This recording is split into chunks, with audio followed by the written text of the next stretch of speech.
Hello friend, नमस्ते, प्रणाम। मैं हूं आपकी वंदना और स्वागत करती हूं अपने यूट्यूब चैनल पे आप सभी का। आज मैं लेके आपके लिए एक प्यारा सा मुंडन गीत। कैसे लगेगा कमेंट में बताइएगा।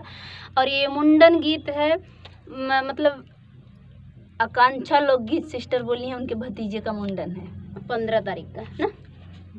नहीं पता नहीं तारीख, 15 तारीख को कुछ है, मैं ध्यान से जन्मदिन है 15 तारीख को। और मुंडन गीत जा रहा है आकांक्षा लोकगीत के रिक्वेस्ट पे ये गीत जा रहा है। उनके भतीजे का मुंडन है, तो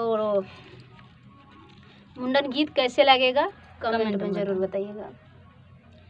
चिट्ठिया जा भेजली बाबुल की अम्मा भेजली ननद लगमा भेजली ननद लगमा हो ननद बाबुल के पड़ल मुड़नवा सवेरे चली आयु सवेरे चली आयु हो ननदी बबुआ के पड़ल मुड़नवा सवेरे चली आयु सवेरे चली आयु हो चिट्ठिया जली खली बाबुल की बुआ भेजली भाभी के लगवा भेजली भाभी के लगवा हो भौजी बबुआ के फुआ पर देश बीरन जी के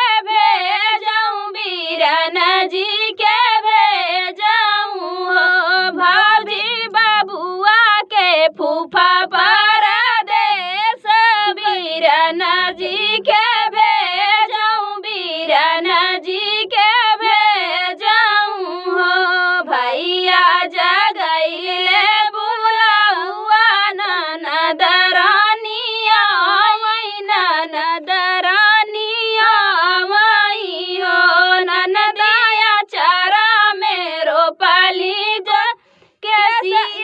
केसरिया कांगनवा ने मांगई कांगनवा ने मांगली हो ननदिया चारा में रोपली नी केसिया कांगनवा ने मांगई कांगनवा ने मांगई हो कंगना ताये ननदी मांगे मांगत नाला जानियू मांगत नाला जानियू हो ननद तोरे भैया नहीं ध्यान से धवा कांगनवा कहाँ पाइबई कांगनवा कहाँ पाइबई हो ननद तोरे भैया नहीं ध्यान से कांगनवा